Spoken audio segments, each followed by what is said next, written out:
Well, thank you very much, and it's an honor to be here today. We have first full day as president. We're back, and we had a great first term, but we're going to have an even better second term, and I think we're going to do things that people will be shocked at. We're starting off with tremendous investment coming into our country at levels that nobody's really ever seen before, and they're very happy with the fact that I won the race and that they feel confident in their investments, and it's big money and high quality people.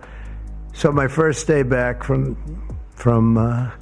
having a nice life, it's my honor to welcome three of the world's leading technology CEOs, and in the case of Larry Ellison, it's well beyond technology. He's sort of CEO of everything. He's an amazing man and an amazing business person. But to announce the largest AI infrastructure project by far in history, and it's all taking place right here in America. As you know, there's great competition for AI and other things, and they're coming in at the highest level. We're joined by Oracle Executive Chairman Larry Ellison, SoftBank CEO, my friend Masa Yoshi-san, and CEO of OpenAI, and I would say the by far the leading expert based on everything I read, Sam Altman. So that's great that you're coming in together. That's a massive group of talent and money. Together, these world-leading technology giants are announcing the formation of Stargate. So put that name down in your books, because I think you're going to hear a lot about it in the future. A new American company that will invest $500 billion at least in AI infrastructure in the United States, and very, very quickly, moving very rapidly, creating over 100,000 American jobs almost immediately. This monumental undertaking is a resounding declaration of confidence in America's potential under a new president. Let me be a new president. I didn't say it, they did. So I appreciate that, fellas. But it'll ensure the future of technology. What we want to do is we want to keep it in this country. China is a competitor and others are competitors. We want it to be in this country, and we're making it available. I'm going to help a lot through emergency declarations, because we have an emergency. We have to get this stuff built. So they have to produce a lot of electricity, and we'll make it possible for them to get that production done very easily at their own plants if they want, where they'll build at the plant, the AI plant, they'll build energy generation, and that will be incredible. But it's technology and artificial intelligence, all made in the USA. Beginning immediately, Stargate will be building the physical and virtual infrastructure to power the next generation of advancements in AI, and this will include the construction of colossal data centers, very, very massive structures.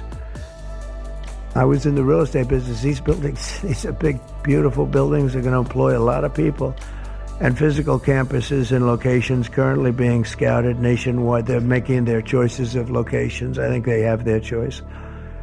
I'd like to ask Larry, Sam, and Masa to say a few words and just talk about a little bit about what they're doing, and if you have any questions, and then we'll go into a couple of other subjects also. But this is, to me, a very big thing. $500 billion Stargate project. I think it's going to be something that's very special. It'll lead to something that could be the biggest of all.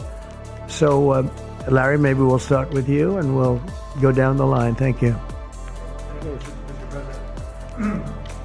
Thank you, sir. Thank you, Mr. President. We certainly couldn't do this without you. It would simply be impossible. AI holds incredible promise for all of us, for every American. We've actually been working with OpenAI for a while and with Masa for a while. The data centers are actually under construction. The first of them are under construction in Texas. Each building's 500,000 square feet. There are 10 buildings currently being built, but that will expand to 20, and other locations beyond the Abilene location, which is our first location. The kind of applications that we're building, to give you an idea, maybe the most charismatic and the one that I think touches us all is electronic health records. Not just maintaining electronic health records, but by looking at electronic health records, understanding the condition of doctors, better understanding the condition of their patients, and being able to provide healthcare plans that are much better than they otherwise would be. A doctor in Indian River Reservation would be able to see how a doctor at Memorial Sloan Kettering would treat the patient, or a doctor at Stanford would treat the patient. We actually provide all of that information, all of that guidance to the doctors who are treating cancer patients or patients with any other kind of disease, made possible by AI. I'm not going to take a lot of time. I'm going to pass it to Masa, but this is a very exciting program for Oracle to be a part of. Thank you.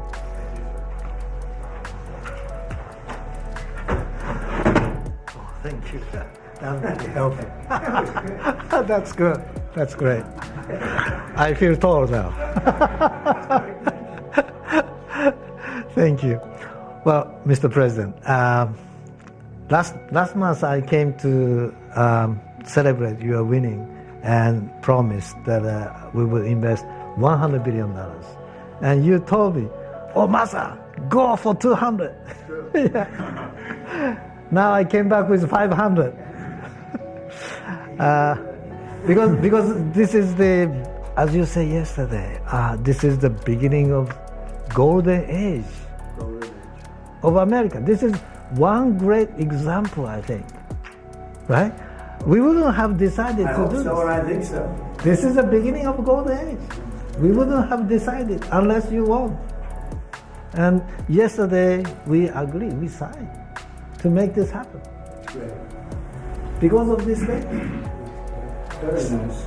So we would make this happen. We would immediately start deploying $100 billion with the goal of making $500 billion within next 4 years, within your term, right? Because of your success. So we are very, very excited to do this. And our partner is, of course, SoftBank, OpenAI, Oracle, and additionally investing partner with MGX. On top of that, we have the technology partner NVIDIA, and of course Microsoft has been very, very supportive to SAM and continue to support all our success. This is not just for business. As Larry said, this will help people's life. This will help solving many, many issues, difficult things that otherwise we could not have solved with the power of AI. I think AGI is coming very, very soon. And then after that, that's not the goal. After that, artificial super intelligence will come to solve the issues that mankind would never ever have thought that we could solve. Well, this is the beginning of our golden age. Thank you very much. Thank you very much. Fantastic. I don't have too much to add, but I did want to say I'm thrilled we get to do this in the United States of America. I think this will be the most important project of this era, and as Masa said, for AGI to get built here, to create hundreds of thousands of jobs, to create a new industry centered here. We wouldn't be able to do this without you, Mr. President, and I'm thrilled that we get to. I think it'll be an exciting project. I think we'll be able to do all of the wonderful things that these guys talked about, but the fact that we get to do this in the United States is, I think, wonderful. So thank you very much. Could you just say one word? I hear so many positive things about what it's going to do for medical research and for solving things, cancer and all the different problems. How will AI help us with the fight against the various problems, diseases, etc.? These guys can maybe share more about some of the work they're doing there. I think they'll jointly be some of the leaders about driving progress here. But I believe that as this technology progresses, we will see diseases get cured at an unprecedented rate. We will be amazed at how quickly we're curing this cancer and that one and heart disease. And what this will do for the ability to deliver very high quality healthcare, the costs, but really to cure the diseases at a rapid rate, I think will be among the most important things this technology does. Great. Very good. Can I speak and answer that question, Professor? So we're currently working on. Should I step on this? Okay. All right. No. I'm not that tall. I'm not that tall. You look even better. Thank you, Mr. President. One of the most exciting things we're working on, using the tools that Sam and Masa are providing, is a cancer vaccine. It's very interesting. It turns out, I'll be quick, all of our cancers, cancer tumors, little fragments of those tumors float around in your blood. So you can do early cancer detection. If you can do using AI, you can do early cancer detection with a blood test. And using AI to look at the blood test, you can find the cancers that are actually seriously threatening the person. So we can, again, cancer diagnosis using AI has the promise of just being a simple blood test. Then beyond that, once we gene sequence that cancer tumor, you can then vaccinate the person, design a vaccine for every individual person to vaccinate them against that cancer. And you can make that vaccine, that mRNA vaccine, you can make that robotically, again using AI, in about 48 hours. So imagine early cancer detection, the development of a cancer vaccine for your particular cancer aimed at you, and have that vaccine available in 48 hours. This is the promise of AI and the promise of the future. Great, thanks.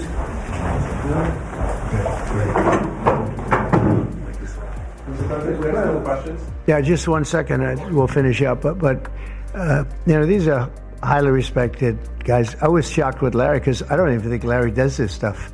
You did a very good job for a guy that doesn't do it much, right? But he's so respected, and the group, and it's really an honor. But for Larry to be here and do this is very unusual because he doesn't do this stuff. He doesn't need it. He does, and you don't need it, do you? Huh? You don't need it.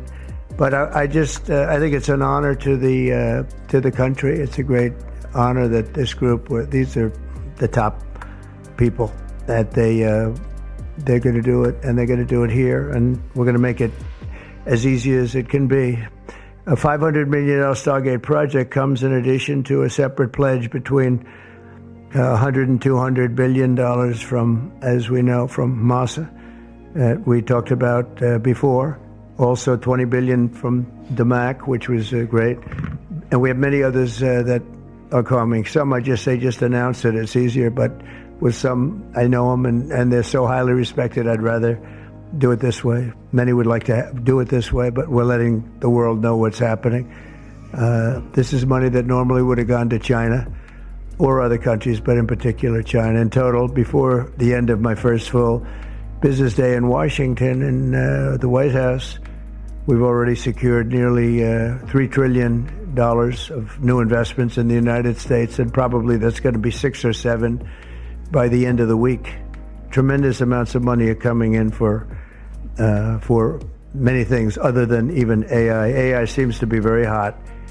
It seems to be the thing that a lot of smart people are looking at very strongly. And our country will be prospering like never before. I think that's true, and it's going to be the golden age of America. As I say, yesterday we had the most ambitious, action-oriented day of any administration in history. No, there's never been a first day like yesterday, as you know.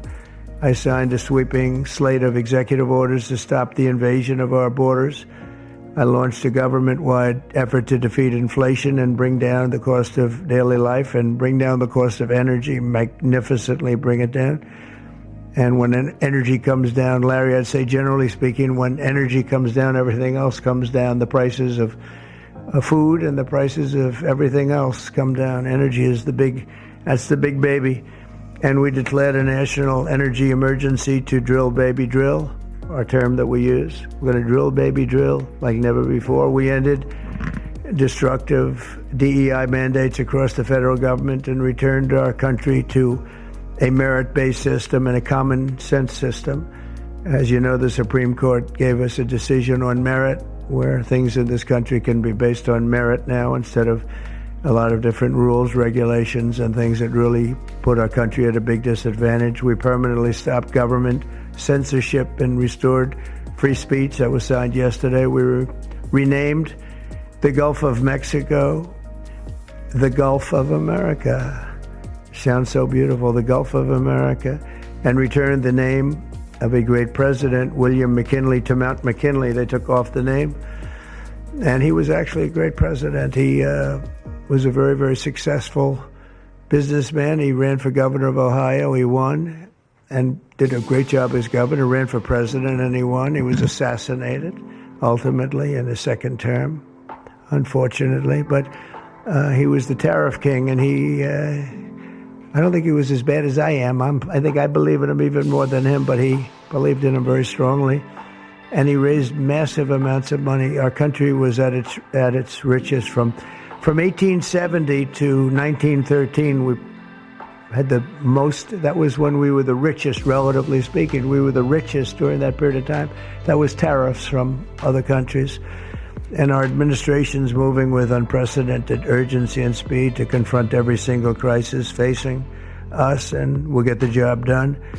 And again, I want to thank Sam and Masa and Larry for being here. It's an honor to have them.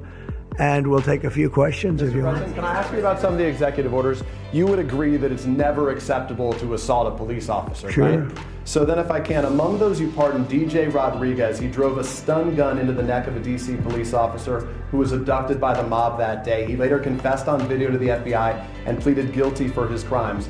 Why does he deserve a pardon? Well, I don't know. Was it a pardon? Because we're looking at commutes and we're looking at pardons. Okay, well, we'll take a look at everything. But I can say this.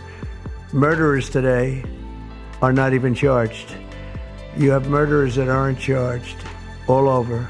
You take a look at what's gone on in Philadelphia, take a look at what's gone on in LA, where people murder people and they don't get charged.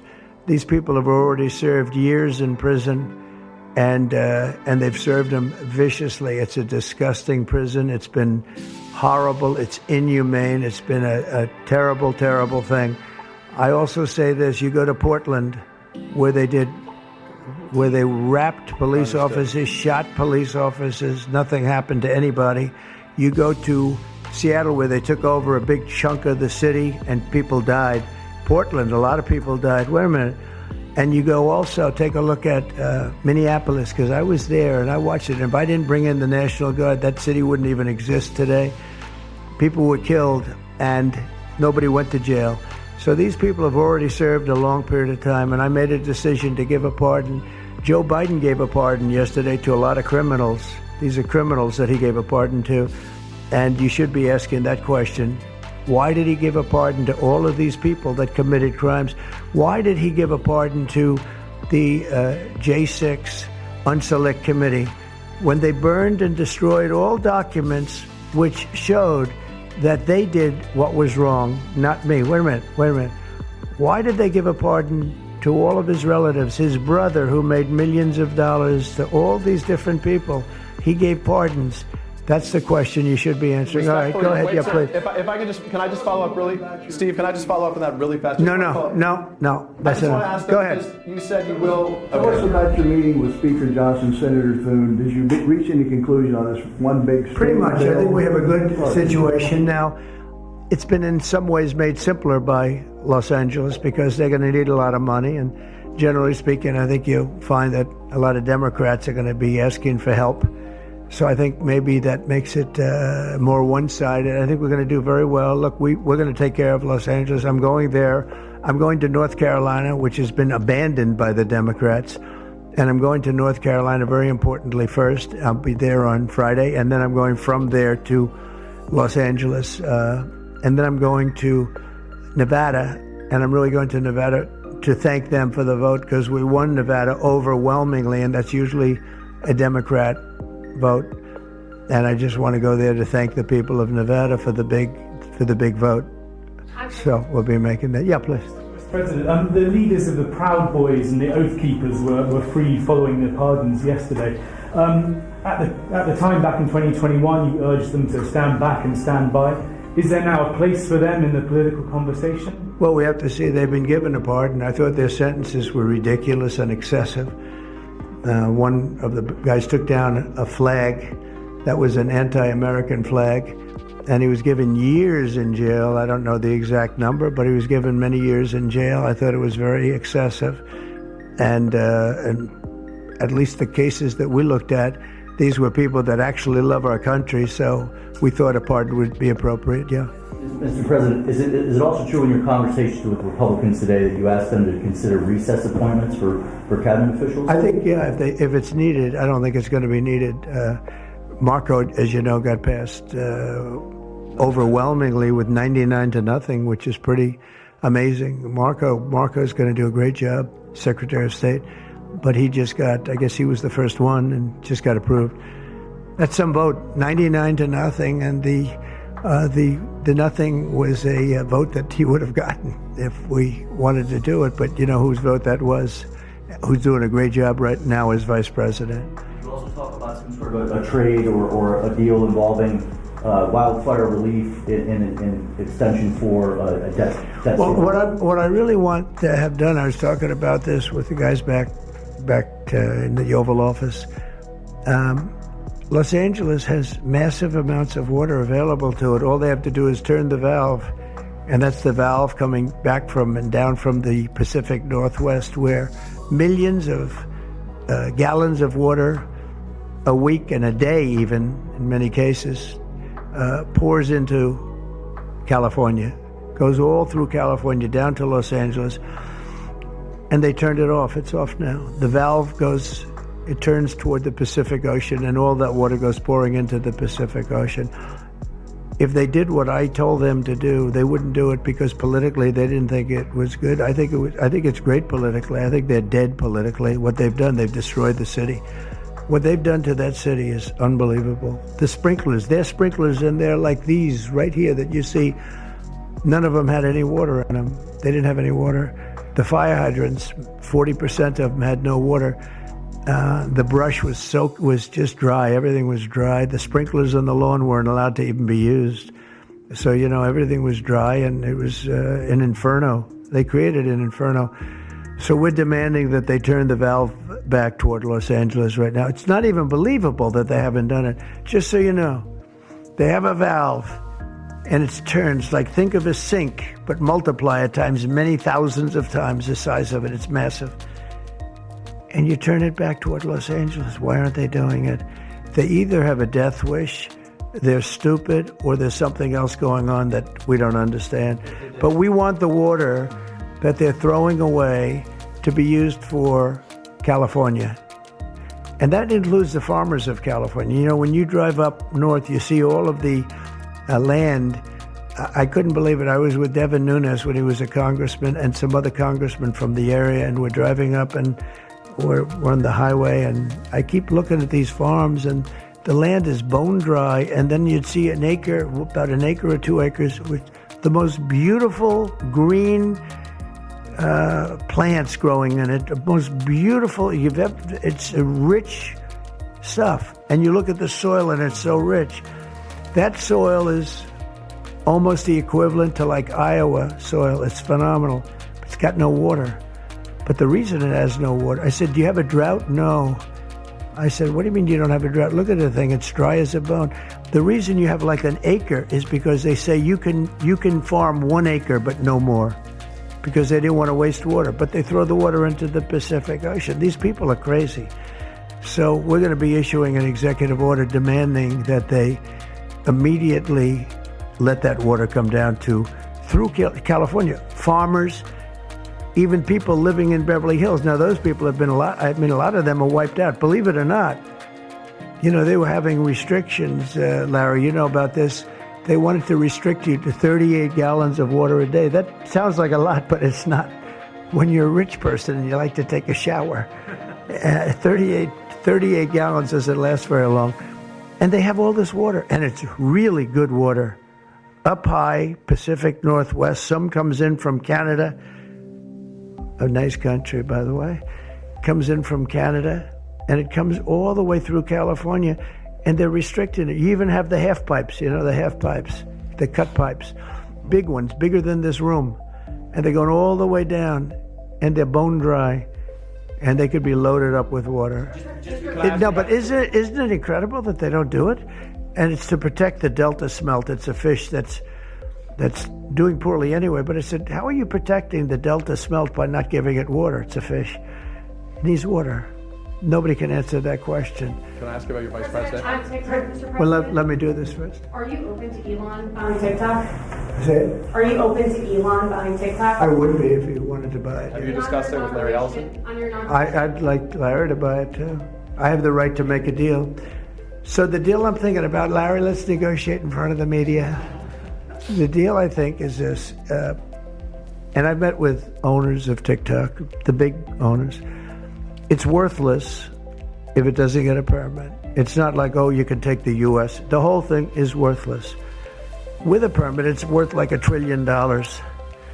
So what I'm thinking about saying to somebody is buy it and give half to the United States of America, half, and we'll give you the permit. And they'll have a great partner, the United States.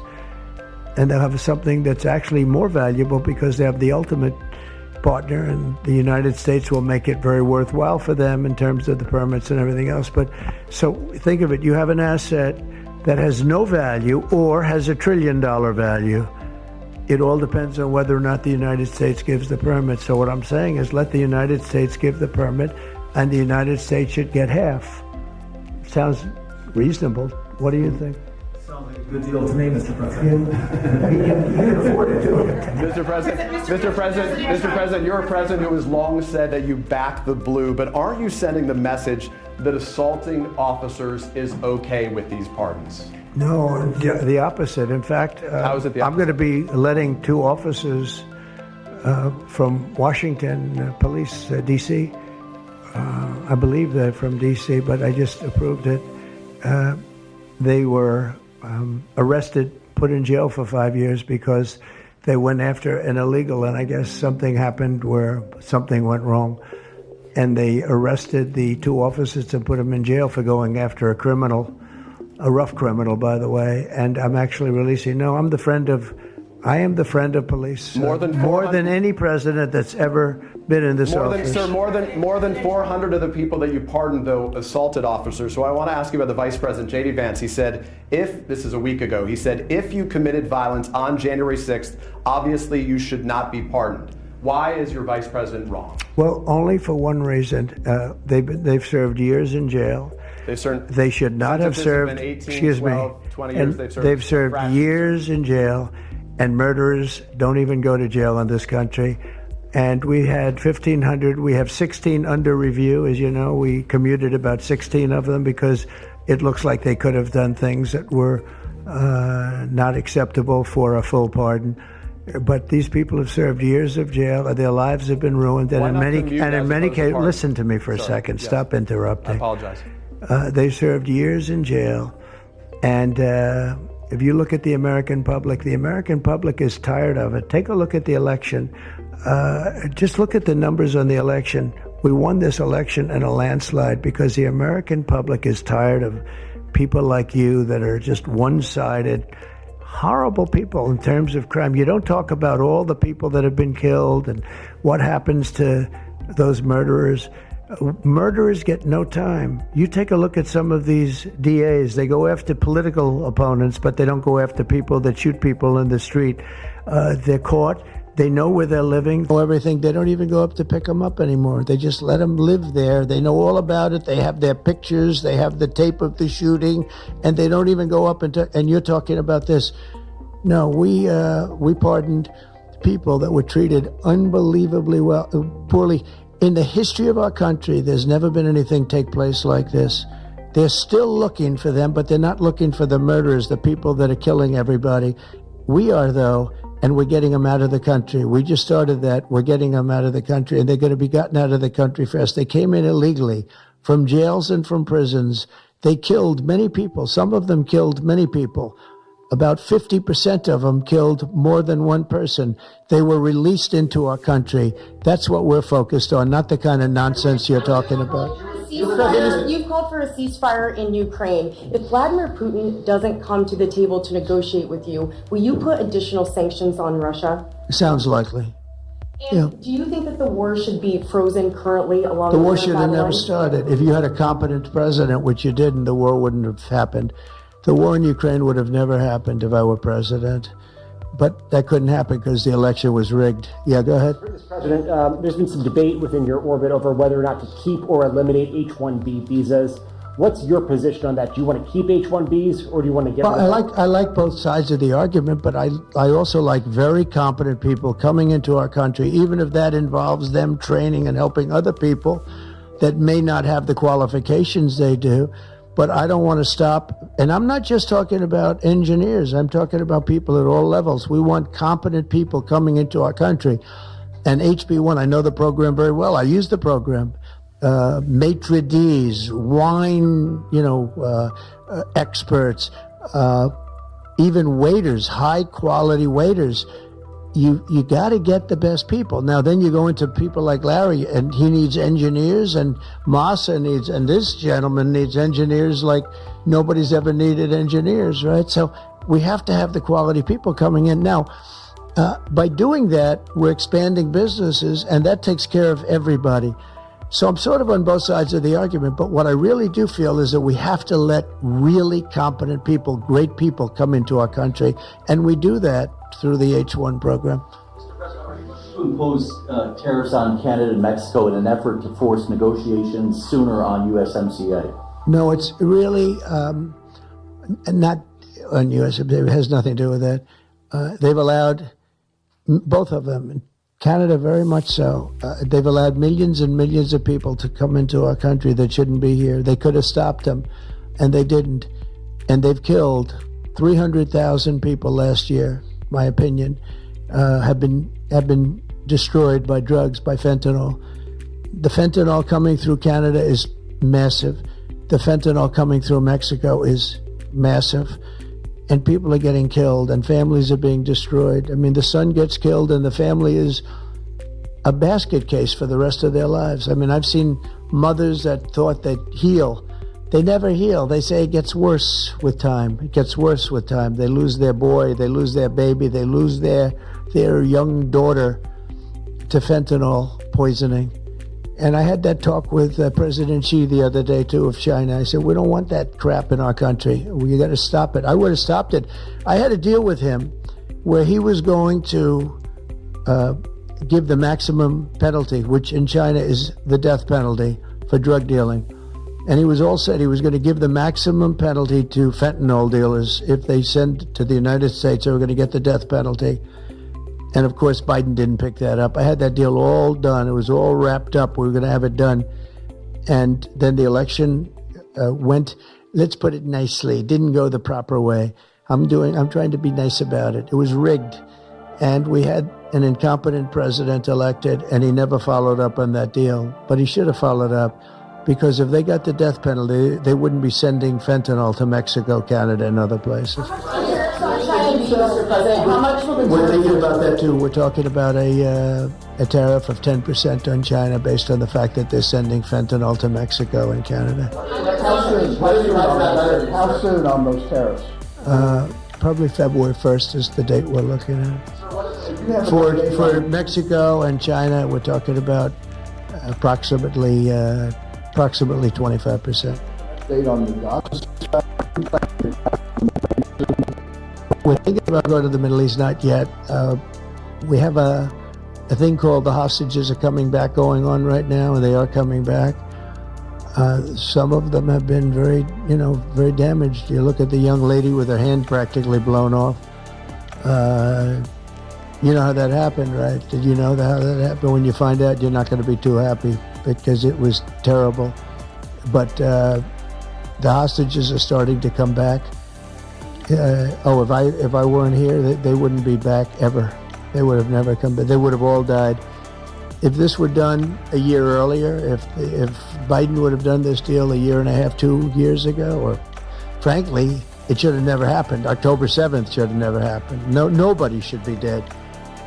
But through weakness, they allowed it to happen, and then it was a disaster from there. But you go back just 6 months ago, many of these young people were living. You know, young people don't die like that. They're just dying.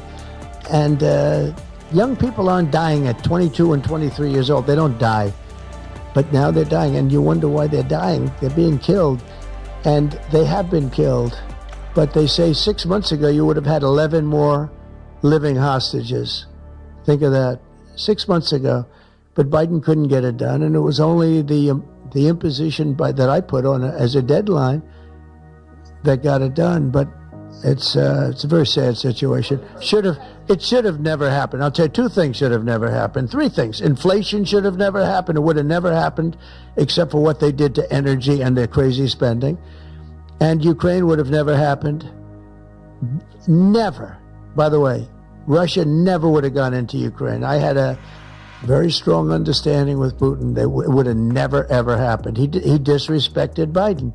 Very simple. He disrespects people. He's smart. He understands. He disrespected Biden. And also, the Middle East would have never happened because Iran was broke. They had no money. They had no money for Hamas. They had no money for Hezbollah. It would have never happened. October 7th would have never happened. But it did happen. So this is the cards I've been given.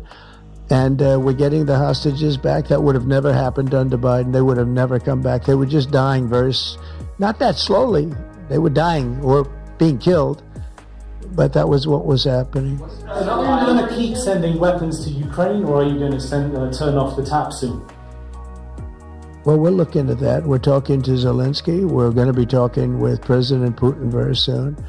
And we'll see how it all happens. We're going to look at it very soon. One thing I do feel, the European Union should be paying a lot more than they're paying, because under Biden, I mean, we're in there for $200 billion more. Now, it affects them more than it affects us. We have an ocean in between, right? Little thing called an ocean. The European Union should equalize. We're in there for $200 billion more than the European Union. I mean, what are we, stupid? I guess the answer is yes, because they must think so. But the European Union takes advantage of us tremendously on trade, and they now take advantage of, and always have. If I didn't get involved years ago, my first term, one of the first things I noticed was that they're not paying enough. They're not paying, and a lot of those countries weren't even paying. The NATO countries, they weren't paying. Only 7 out of 28 were paying. We were one of them, and Poland was one, and they had a few of them that were paying, and some were paying very proudly. Usually, the closer to the borderline of Russia they were, the faster they paid, okay? The ones that were further away tended not to pay so fast. And one thing on that, I think they should lift their number not to 2%, but to 5%. NATO should be at 5%, not at 2%. 2% is ridiculous, yeah. The U.S. President Xi, in your conversation about Ukraine, you asked him to get involved in helping settle that. Can you tell us about that? I did, yeah. I said, you ought to get it settled, because he's not done very much on that. He's got a lot of power, like we have a lot of power. I said, you ought to get it settled. We did discuss it, yeah. Do you intend to continue selling products that benefit yourself personally while you're president? Well, I don't know if it benefited. I don't know where it is. I don't know much about it other than I launched it. I heard it was very successful. I haven't checked it. Where is it today? You made a lot of money, sir. How much? Several $1 billion, it seems like, in the last several days. Several billion? That's peanuts for these guys. So you talked about the letter from President Biden. Can you give us some sense, broadly speaking? Yeah, he wrote me a nice letter. I mean, I did open it last night. And I didn't know. Peter said, did you get the letter? I said, wait a minute, let's see the letter. It's sort of a tradition. You put it in the drawer, especially of the beautiful Resolute desk, right? And I opened it, and there it was. It said to number 47. And it was a very nice letter. I mean, I could show it because I think it was a nice letter. Maybe I will. I think just basically it was a little bit of an inspirational type letter, you know. Enjoy it, do a good job. Important, very important, how important the job is. But I think it was a nice letter. I think I should let people see it because it was a positive for him in writing it. I appreciated the letter. President, Were security concerns at all a factor when deciding to move your operation into the woods? No, not at all. No, not at all. It was just cold. Look, if we would have, I just went out to the helicopter, right, we said goodbye. That's a tradition. As long as before it used to be a stagecoach, and then helicopters came along. But that's been a tradition. You go out and you do that. And we stood there for 10 minutes, and I'll tell you what, people would not have been able to get through that day. That was cold. It was sort of interesting. Don't let the sun fool you.